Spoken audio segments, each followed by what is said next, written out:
इन तस्वीरों को देखिए। हेमंत सोरेन मुख्यमंत्री झारखंड और साथ में एमटी राजा और भी साथी संगी लौट रहे हैं असम से, तिनसुकिया से। आश्वस्ति देखिए चेहरे पर। इसकी वजह है दोस्तों, यूं ही मुस्कान चेहरे पर नहीं बिखरती है। जब आप मेहनत करते हैं तो उसका फल मिलता है। ये भीड़ देखिए, मजमा देखिए। ये पैसे देकर बुलाई गई भीड़ नहीं थी। पंडाल के बाहर भी एक मजमा सा, जलसा सा, सैलाब सा उमड़ आया तिनसुकिया में, जब झारखंड के लाल और आज वैश्विक पटल पर भी छा जाने वाले हेमंत सोरेन आदिवासियों के बड़े अगुवा, बड़े नेता बनकर उभरे हैं। उनकी सभा थी और जो उनका अभिनंदन स्वागत हुआ दोस्तों, गजब। एमटी राजा जो राजमहल के विधायक है, बड़ी भूमिका उनकी रही। उसके बाद विजय हांसदा जो सांसद हैं, उनकी भूमिका रही। और चमरा लिंडा जो मंत्री हैं, उनके रोल से आप कैसे इनकार कर सकते हैं। उनका स्वागत जो तीर साधा है हेमंत सोरेन ने, जाकर धक से लग गया दिल्ली दरबार और नागपुर तक भी दोस्तों। और बेचैनी सी स्वाभाविक है, बढ़ गई है उन लोगों के बीच। लेकिन आखिर कौन है सांप नाग, सवाल इसका है। ये मैं नहीं कह रहा हूं, हेमंत सोरेन ने कहा है। आज जो तगड़ा दमदार भाषण उन्होंने दिया है और जो तालियों की गड़गड़ाहट गूंजती है तिनसुकिया के उस मैदान में। दरअसल आयोजन जो है ऑल आदिवासी स्टूडेंट एसोसिएशन ने किया था। उनके नेतागण, युवा, महिलाएं, सब ने जो स्वागत अभिनंदन किया है। और हेमंता बिस्वा शर्मा को तो उन्होंने छोड़ा ही नहीं, छक्के छोड़ा दिए। पसीने छूट रहे होंगे अब तक हेमंता बिस्वा शर्मा के, लेकिन हमारे आदरणीय प्रधानमंत्री नरेंद्र मोदी जी को भी छोड़ा नहीं है हेमंत सोरेन ने। और साफ साफ बता दिया, अब तो कोई गठबंधन नहीं, कोई भाजपा के साथ सरकार बनने वाली नहीं है अब झारखंड में। और वो तो कारोबारी हैं, ये तक कहा है। और जो कारोबारी जब राजा हो जाता है तो जनता भिखारी हो जाती है। भारतीय जनता पार्टी सरकार पर इतने आरोप लगाए, इतनी बातें कही हैं दोस्तों, तिलमिला गए होंगे लोग। जाहिर सी बात है, स्वाभाविक है ऐसा होना, क्योंकि उन्होंने कहा कि भाजपा राज था जब भुखमरी के शिकार आदिवासी हुआ करते थे। ये नहीं चाहते हैं कि दलित, आदिवासी, वंचित पढ़े लिखे और सवाल करें इन सामंतवादियों से दोस्तों। कई बातें हैं, मैं क्या बताऊं और किसे छोड़ूं। मैं चाहता हूं आप खुद सुनिए हेमंत सोरेन ने आखिर तिनसुकिया में कहा क्या है। सिलसिलेवार आपको सारी बातें समझ में आएंगी। हम फिर कभी इसको डिकोड करेंगे, बिटवीन द लाइन आपको समझाने की कोशिश करेंगे। लेकिन पहले दोस्तों, पहले आप समझिए कि हेमंत सोरेन ने आखिर कहा क्या, जो मैं इतनी चर्चाएं कर रहा हूं। सुनिए आप खुद हेमंत सोरेन क्या बोले। सबसे पहले आप सभी लोगों को मेरी ओर से झारखंडी जोहार, जोहार, जोहार। धन्यवाद। आज यहाँ राबोरन संताड़ हपन को गो बाबा बोया मिश्रा मजियाड़ाम गुड़ित नाके आपे को अडी सरहाव। आज असम के इस तिनसुकिया डिस्ट्रिक्ट के इस मैदान में ऑल असम आदिवासी स्टूडेंट एसोसिएशन की तरफ से आयोजित इस महासभा में हमारे साथ आए हुए हमारे सहयोगी मंत्री, सांसद, विधायकगण, यहाँ आशा के रिजन जी, देवेन जी और अन्य सभी एसोसिएशन के सभी हमारे सम्मानित सदस्यगण, आप सभी लोगों का मैं बहुत बहुत शुक्रिया, आभार प्रकट करता हूं। और विशेषकर आप यहाँ जो सामने बैठे असम के विभिन्न कोने से आए हुए हमारे आदिवासी भाइयों, माताएं, बहनें भी हैं, नौजवान भी हैं, छोटे छोटे बच्चे भी हैं, आप सभी का भी मैं हार्दिक अभिनंदन करता हूं। और विशेषकर मैं आपके बीच एक फायर ब्रांड नेता जो आपके अगुवा रहे, प्रदीप नाग जी को श्रद्धांजलि अर्पित करता हूं। और चूंकि असम की कुछ खबरों को भी मैं समय पर देखता हूं, कुछ घटनाएं कहीं ना कहीं हमारे बीच में या हमारे दिल के अंदर कई संवेदनाएं जगा के जाता है। आपके असम के ही जुबिन गर्ग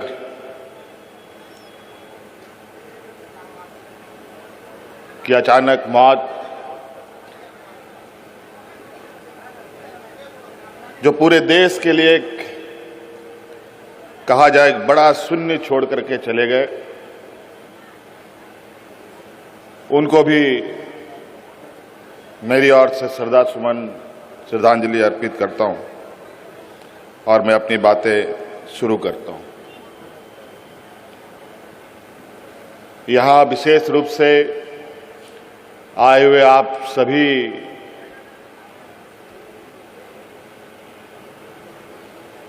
जो बरसों से 100-150 साल से रह रहे हमारे झारखंड के मूलवासियों, असम के अंदर विशेष रूप से आज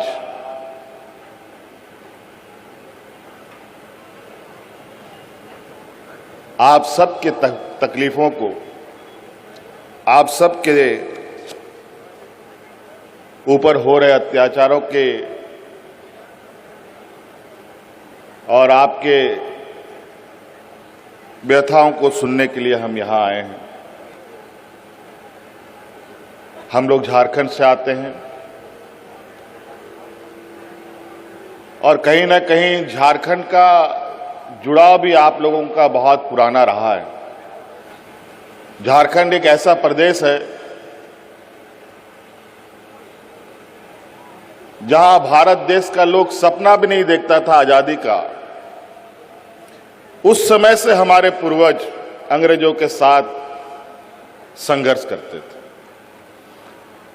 भगवान बिरसा मुंडा, सिद्धू कान्हू, तिलका मांझी, अनेक लोग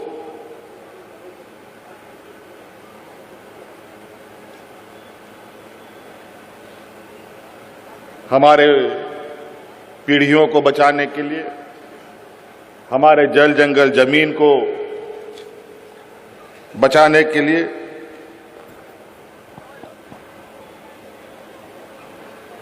अपना बलिदान दिया। आखिर ऐसा क्यों? हमसे ज्यादा बुद्धि वाला लोग, पैसा वाला लोग, अमीर, ज्ञानी, सामाजिक रूप से मजबूत लोग भी हैं, वो लोग क्यों नहीं लड़े? क्यों ही आदिवासी सबसे पहले अंग्रेजों के साथ लोहा लिया? आप इससे अंदाजा लगा सकते हैं कि हम उस समाज के लोग हैं जहां हम अपनी हक अधिकार की लड़ाई के लिए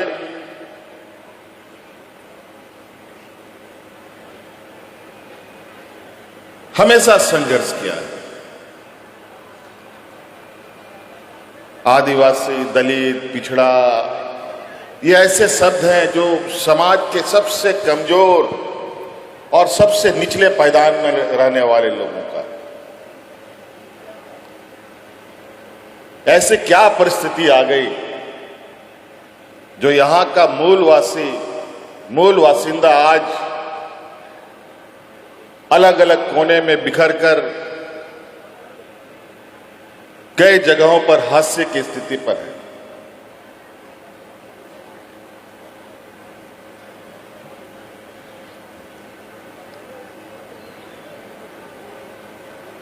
देश आजाद हुए 75 साल हो गए।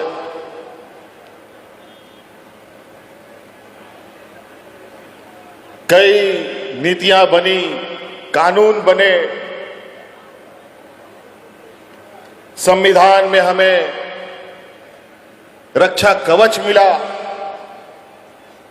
उसके बावजूद आज हम कहां हैं? आज हम कितना संघर्ष कर रहे हैं?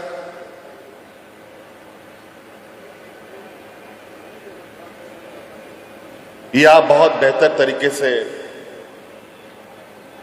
जानते हैं। और इसी संघर्ष के बीच में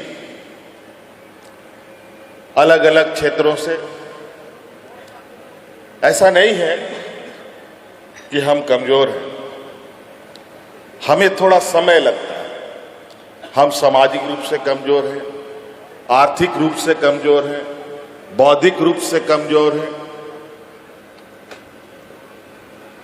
और इसी कमजोरी का फायदा बड़े लोग, सामंती विचार वाले लोग बड़ी चालाकी से उठाते हैं।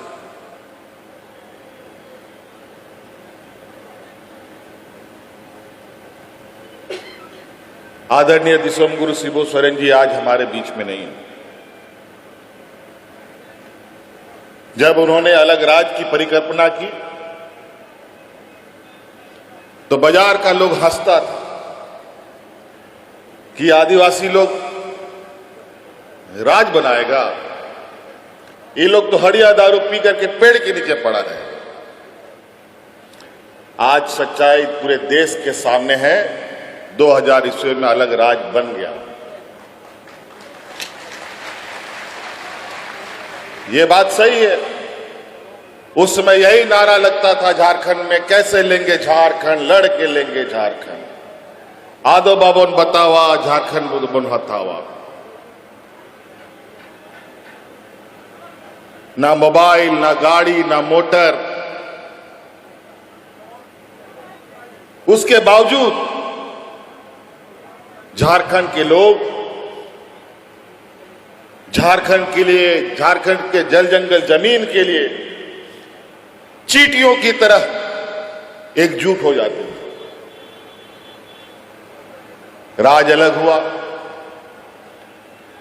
तो फिर मजाक का पात्र बना।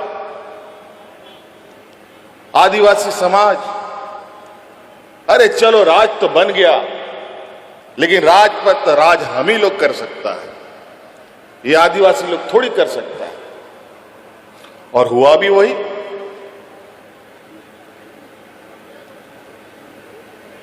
हम लोगों को तो राज लेना था। हमारे अग्रणी नेताओं ने सोचा कि राज अलग होगा, झारखंड के आदिवासियों का, वहां के मूल वासियों का विकास होगा।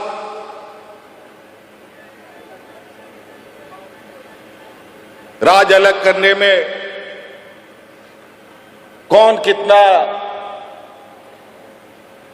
दिनों तक भूखा रह सकता है, आंदोलन कर सकता है, पुलिस का लाठी खा सकता है, उसकी जरूरत थी।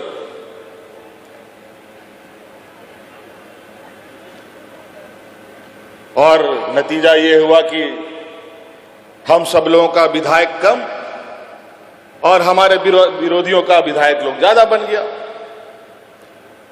और लगातार वो लोग सत्ता में रहा।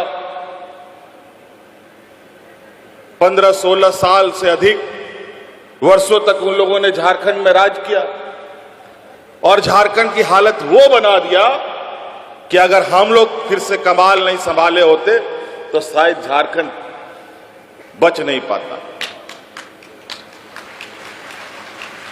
इन 16-17 सालों में झारखंड में लोग भूख से मरने लगे थे।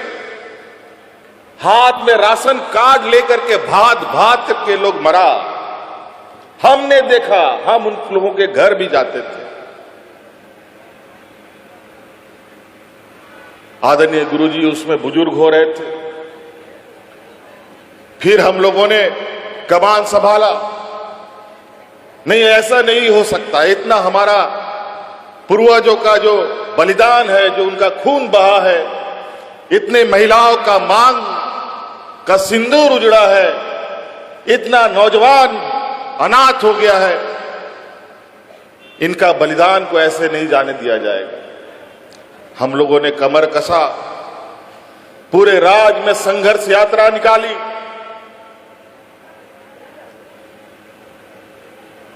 एक एक गांव, एक एक घर, टोला मोहल्ला तक हम लोग गए, लोगों को जगाने के लिए कि राज्य को बचाना है। कुछ दूर तक आवाज पहुंची और बहुत मजबूत नहीं, थोड़ा कमजोर ही सही, सत्ता हम लोग के हाथ में आई। उसके बाद फिर हम लोगों ने जो 5 साल के अंदर जो वहां के आदिवासी, वहां के मूलवासी, जो जिनके पास जो लोग कभी ना शहर देखा, ना ब्लॉक देखा, ना डीसी, एसपी, सीओ, किसी को नहीं जानता, ऐसे लोगों तक हम लोग की आवाज जाने लगी, हमारी योजनाएं जाने लगी।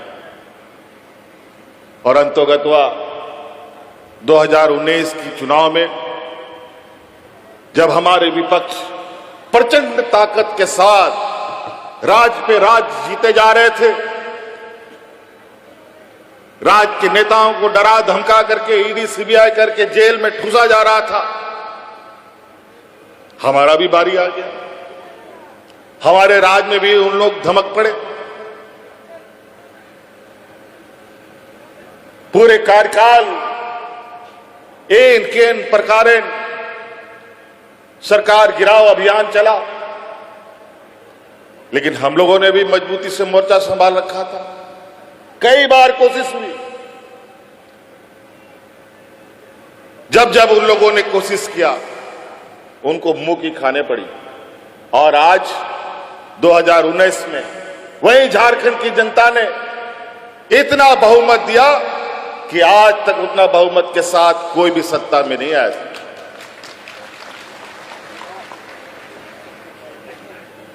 क्योंकि उनको पता है कि उनका दुख दर्द अगर कोई समझ सकता है तो हमारा ये समाज के बीच का ही आदमी समझ सकता है,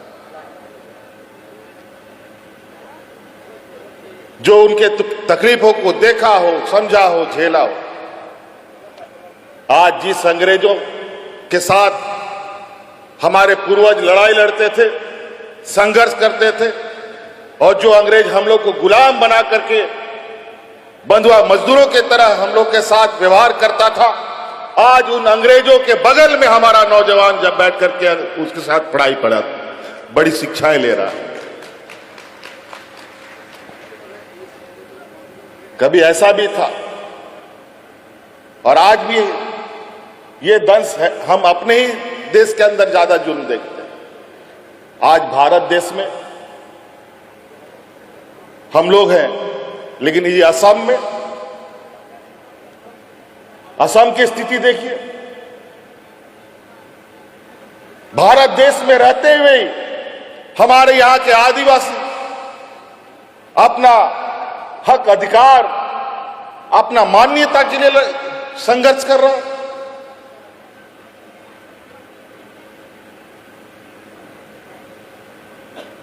ये तो बड़ा ही विचित्र बात है। ये ऐसी विडंबना शायद बड़ा ही दुर्भाग्य है कि आज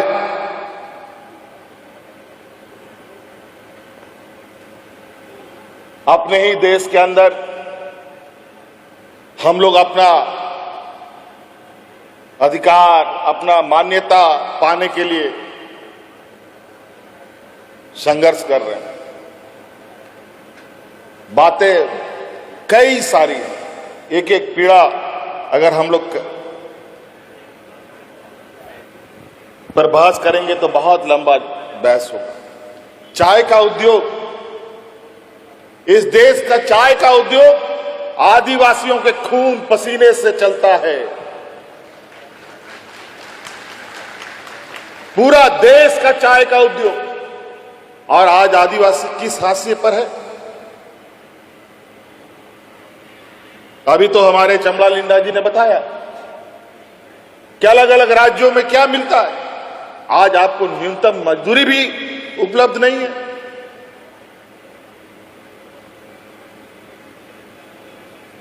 और ये लोग आदिवासियों के हितैषी कहते हैं। ये लोग कभी आदिवासियों के हितैषी नहीं हो सकते। ये लोग कभी नहीं चाहते कि हमारे आदिवासी समुदाय के लोग सामाजिक रूप से मजबूत हो, आर्थिक रूप से मजबूत हो, बौद्धिक रूप से मजबूत हो। अगर हम बौद्धिक रूप से, आर्थिक रूप से मजबूत होने लग गए तो हम अपनी हक अधिकार की बात करेंगे, हम अपने जल जंगल जमीन की बात करेंगे, हम उनसे बहस करेंगे। हम बहस ना कर पाए, इसीलिए अलग अलग तरीके से हम पर ये लोग जुर्म करने पर लगे रहते हैं। अगर यहां का आदिवासी, देश का आदिवासी, दलित, पिछड़ा पड़ गया, आर्थिक रूप से मजबूत हो गया, बौद्धिक रूप से, आज बाबा भीमराव अंबेडकर जी को इतना बड़ा विद्वान होने के बावजूद इन सामंती विचार वालों ने उनको नीचा दिखाने का कोई कसर नहीं छोड़ा। अगर आज हम लोग का समाज मजबूत होगा तो उसके घर में बर्तन कौन मांजेगा, उसका गाड़ी का ड्राइवर कौन बनेगा, घर में मालिक कौन करेगा। ये लोग इतने गरीब गुरुआ के प्रति, आदिवासी, दलित, पिछड़ों के प्रति इतना जहर इनके अंदर है कि नाक साफ भी फेल हो जाए। इतना ये लोग के अंदर द्वेष है। और अपने राजनीतिक लक्ष्य को साधने के लिए पूरे देश के अंदर एक ऐसा माहौल खड़ा कर रखा है, सबको एक दूसरे से लड़ाकर। और अभी तो चुनाव है, अभी बंगला और मुसलमानों के पीछे पड़ा।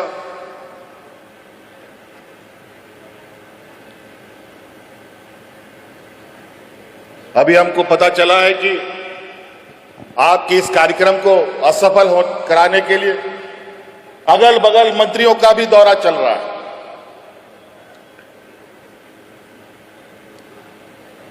लेकिन हम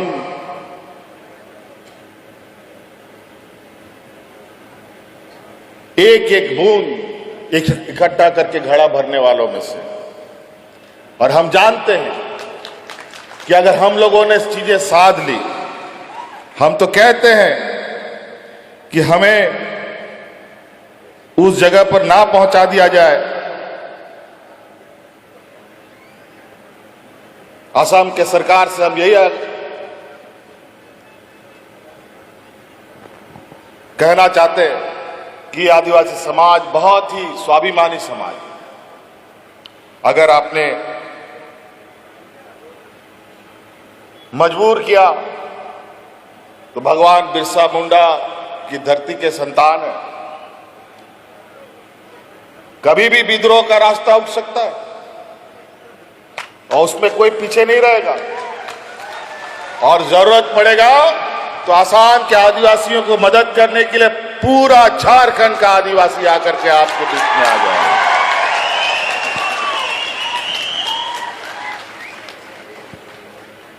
कई सारी चीजें हैं जो आज आपको लेकर कहीं ना कहीं जो बरसों से हो आ रही यहां पर व्यवस्था,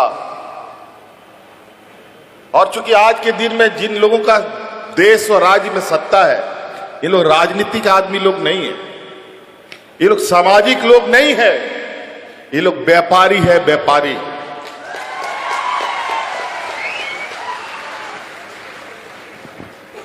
एक बहुत बड़ा विद्वान व्यक्ति था, चाणक्य, नाम सुने हैं ना?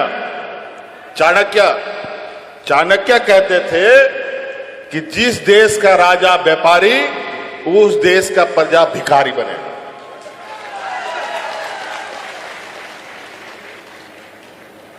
आज देश की अर्थव्यवस्था का जो हालत है, आज रुपया उल्टा पैर खड़ा है, सर के बल खड़ा है। देश दुनिया में हम लोग का रुपया का वैल्यू इतना घट गया, अभी सिर्फ गुब्बारा के जैसा हवा भरा हुआ है देश के अंदर। नहीं तो हम लोगों की भी देश की स्थिति बहुत अच्छी नहीं है। आज महंगाई देखो आसमान छू गया। जूता, चप्पल, नमक, तेल, बच्चा लोग का लिखाई पढ़ाई का कागज, कलम, सब महंगा। महंगाई कम करने के नाम पर ये लोग सत्ता में आए थे, लेकिन कम क्या करेंगे?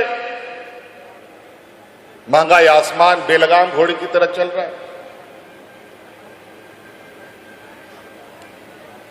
याद कीजिए वो दिन, ये लोग सत्ता में कितना झूठ बोल के आया। सबके खाता में 15 लाख आएगा, आया क्या? बल्कि जितना घर में पैसा था, नोटबंदी करके सब निकाल के लेके चला गया। इसको कहते हैं आर्थिक मार। और आर्थिक, किसी भी घर का रीढ़ का हड्डी होता है। किसी भी आदमी का अगर रीढ़ का हड्डी निकाल दीजिए तो खड़ा नहीं हो पाएगा, गिर जाएगा धड़ाम से।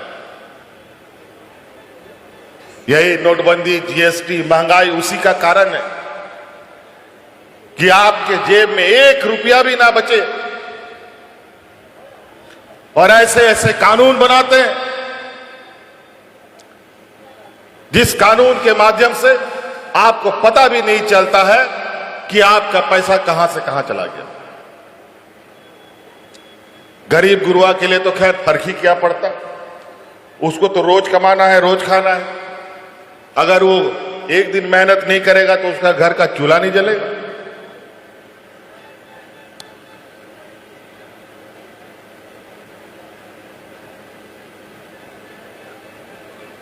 तो इसलिए साथी, चबरा जी ने बहुत संक्षिप्त में बहुत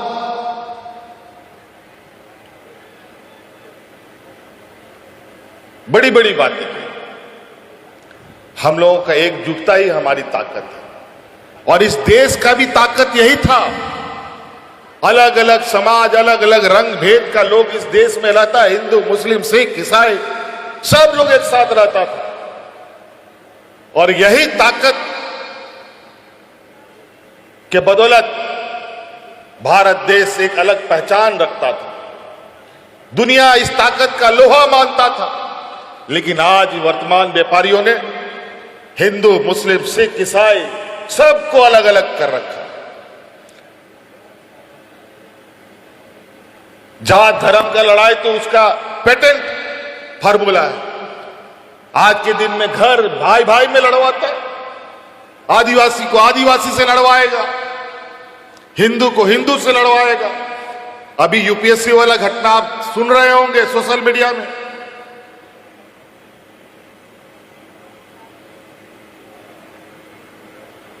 फूट डालो और राज करो का जो मंत्र है, इन लोगों ने बहुत अच्छे तरीके से पढ़ा है। और इस मंत्र का काट एक ही है कि हमें एकजुट रहना होगा। कोई उपाय नहीं है, और एक ही रास्ता चलना होगा। दुनिया भर लोग आएंगे रास्ता दिखाने के लिए, दुनिया भर का मंच सजेगा, दुनिया भर का नेता आएगा। कई लोग आपको बहुत लच्छेदार भाषण सुनाएंगे। हम लोग लच्छेदार भाषण वाले लोग नहीं हैं। हम लोग ऐसे लोगों के सिपाही हैं और ऐसे राह दिखाने वाले लोगों के सिपाही हैं जिस राह का मंजिल है, ठहराव है और सुरक्षा है। नहीं तो कई ऐसे राह दिखाने वाले लोग मिलेंगे जिसका कोई मंजिल नहीं, कोई सुरक्षा नहीं, कहां आप गुम हो जाइएगा पता नहीं।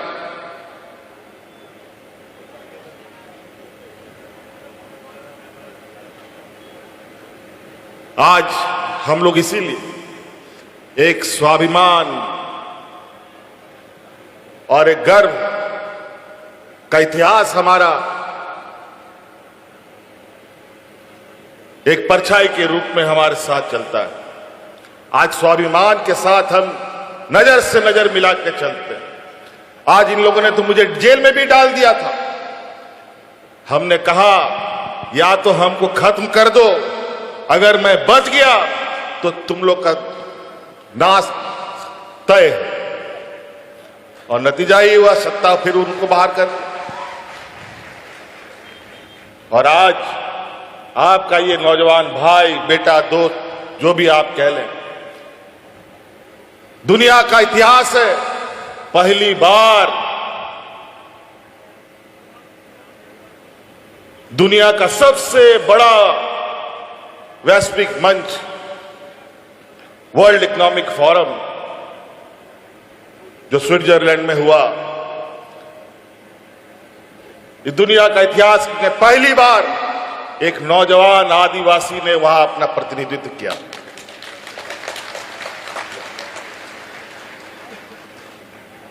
और उसमें भी कई रोड़े लगाने का प्रयास हुआ था। तो हमने कहा कोई बात नहीं, कितना रोड़े लगाओगे वो भी हम देखेंगे, आज नहीं कल सफलता तो मिलेगी ही मिलेगी। कई रोड़े लगे, कई पिछला हमको 5 साल तक तो देश से निकलने का कानूनी मनाही था।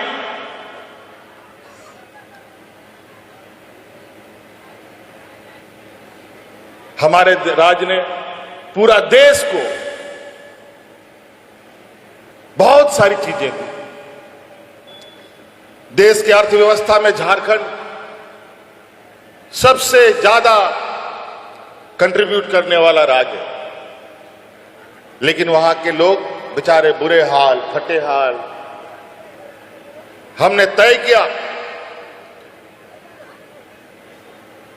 इस राज्य ने बहुत कुछ दिया है, अब इस राज्य को देने की जरूरत है। आज इसीलिए हमने देश के वैश्विक मंच पर इस बात को रखा कि हमारे राज्य में जो संसाधन है, जिसको आज से नहीं सैकड़ों वर्षों से लूटा जा रहा है, उसका सही मूल्य हमारे राज्य को मिलना चाहिए। हमें एक सही सहयोग की आवश्यकता है। और आज सरकार अपने राज्य की आधी आबादी जो हमारी महिलाएं हैं, लगभग 50 लाख से 56 लाख महिलाओं को, हर एक महिलाओं को 2500 रुपए देने का काम करती है हर महीना। और आज गांव-गांव में महिलाएं अपने पैरों पर खड़ा हो रही। जैसे गाड़ी, मोटरसाइकिल हो या गाड़ी हो, अगर उसमें तेल नहीं चलेगा, तेल नहीं डालिएगा तो एक डेग भी नहीं चलता, फिर ढकेल के ले जाना पड़ता। तो सोचिए, मोटरसाइकिल हो या 4 चक्किया हो, उसको ढकेल के ले जाना कितना तकलीफ है। उसी तरीके से आज के इस जीवन में जेब में पैसा नहीं रहता है तो बुद्धि भी काम नहीं करता। कोई गरीब कमजोर परिवार भविष्य के बारे में कोई विचार नहीं कर सकता। वो सरकार भी काम करती है तो एक बजट उसका बनता है, उसके बाद काम करती है। सभी विभागों के लिए अलग अलग बजट होता है, तब काम होता है। आज हमने राज्य की आधी आबादी को एक बजट बना दिया कि ये तुम्हारा फिक्स इनकम है, अगला महीना तुमको क्या करना है तुम आज इसी महीने सोच सकते हो।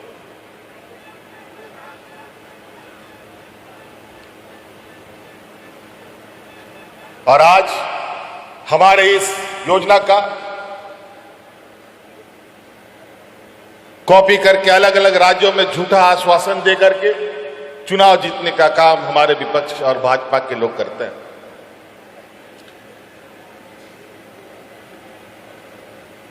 और कहीं कहीं तो चुनाव के लिए ठीक चुनाव के पहले कुछ पैसे महिलाओं को दी जाती है और जैसे चुनाव जीता जाता है तो योजना भी बंद। यह भी बेवकूफी होता है। लेकिन हमारे राज्य में हम विगत मेरे ख्याल से 2 साल होने जा रहा है, 2 साल से बिना रुकावट का हर महीने महिलाओं के खाते में पैसे जाते हैं। हमारे नौजवान, हमारे आने वाली पीढ़ी के लिए बेहतर शिक्षा के लिए इंजीनियर, डॉक्टर, वकील, मैनेजमेंट करने के लिए कोर्स, टेक्निकल कोर्सेज करने के लिए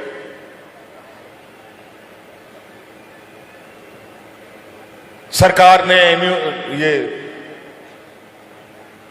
एमयू कर रखा है बैंकों के साथ कि कोई भी विद्यार्थी को, कोई भी नौजवान को, कोई भी टेक्निकल, मेडिकल और हायर एजुकेशन के लिए पैसे की आवश्यकता है तो 15 लाख रुपया तक बिना कोई बंधक रखे, गाड़ी, मोटर, घर द्वार कुछ नहीं, विदाउट कोलेटरल उसको 15 लाख रुपया बैंक उपलब्ध कराएगी तुरंत। ये हमारे राज्य में कानून। आपका यहां जो आदिवासी समुदाय है, उन समुदायों की संख्या लगभग 1/3 जो मुझे बताई गई है। इतनी बड़ी ताकत आप लोगों का है और यही ताकत को इन लोगों ने बड़ा तरीके से एसटी और आदिवासियों में बांट रखा है। कोई टी ट्राइब्स, कोई आदिवासी, कोई क्या क्या।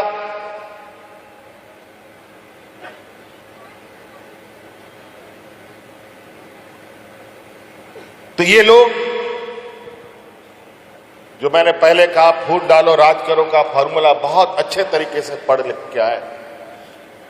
आप ही के बीच में से लोगों को आपके विरोध में खड़ा कर देगा पैसा देके, क्योंकि पैसा जो ना कराए।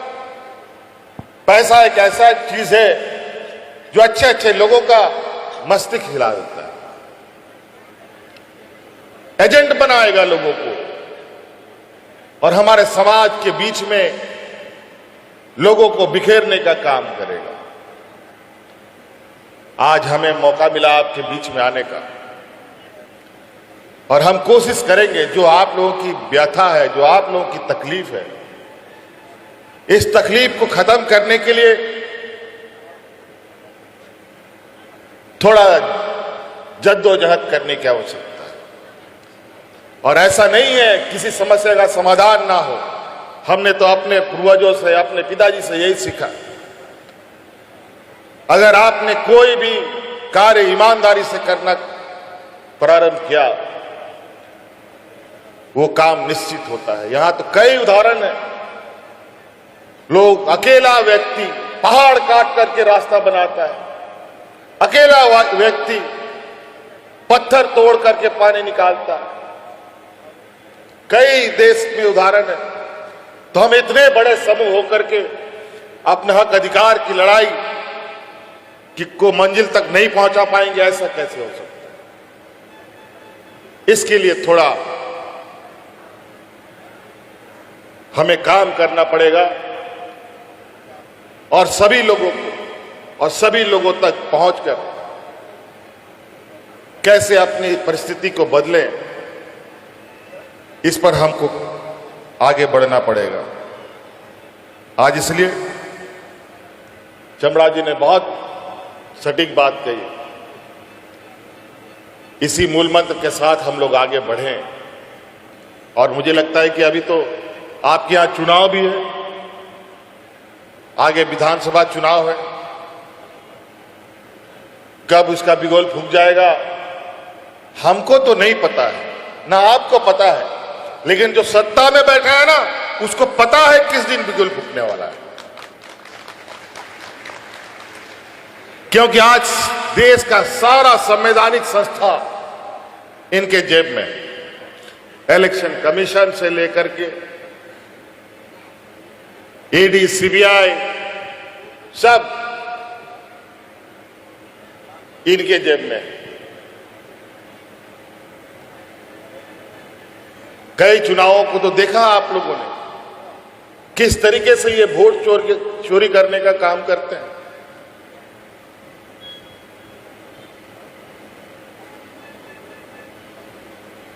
वोटर पुनरीक्षण के नाम पर कितने बड़े पैमाने पर लोगों का वोट का अधिकार छीन लेता है और बड़ी चालाकी से इनको पता है ये चोरी नहीं, ये डकैती कर रहे हैं। और आने वाला समय में समय का परिवर्तन होता है। आने वाला समय में परिवर्तन हुआ तो जो पदाधिकारी उस समय रहा होगा उन पदाधिकारियों को जेल में जाने से कोई नहीं बचा सकता। और इसीलिए ये कानून बनाते हैं कि इन पदाधिकारियों को सजा ना हो।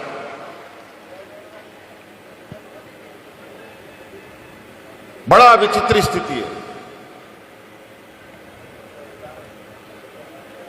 आज गरीब गुरबा लोगों के लिए आने वाला समय बहुत अच्छा नहीं है। आज ट्रेन का भाड़ा, बस का भाड़ा, खाने पीने का सामान, पढ़ाई लिखाई का सामान, पहनने का सामान, सारा चीज महंगा होगा। कैसे गरीब लोग जिएगा?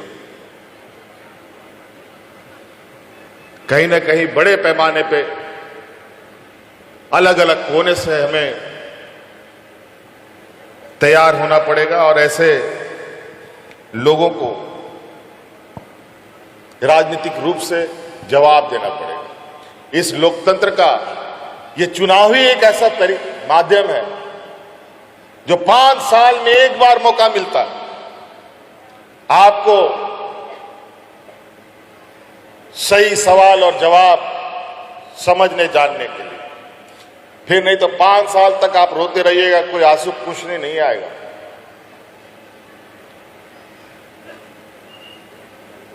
संविधान ने हर 5 साल में ये एक अधिकार हर एक गरीब, गुरबा, अमीर सबको दिया।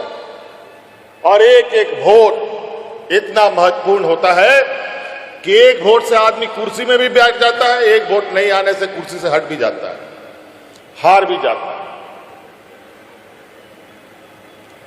इसीलिए ये ताकत हम लोग का अचूक ताकत है।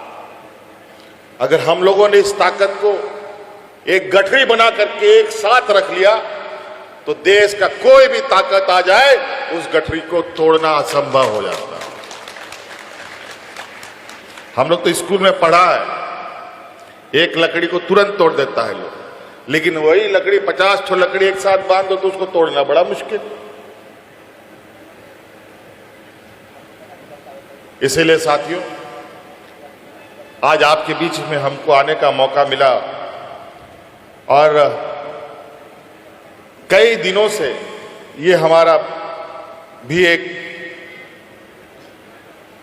विचार था कि हम असम गए, हमारे लोग अलग अलग कारणों से, सिर्फ असम के नहीं, उड़ीसा, छत्तीसगढ़, बंगाल, अलग अलग राज्यों से यहां पर लोग आए हुए हैं।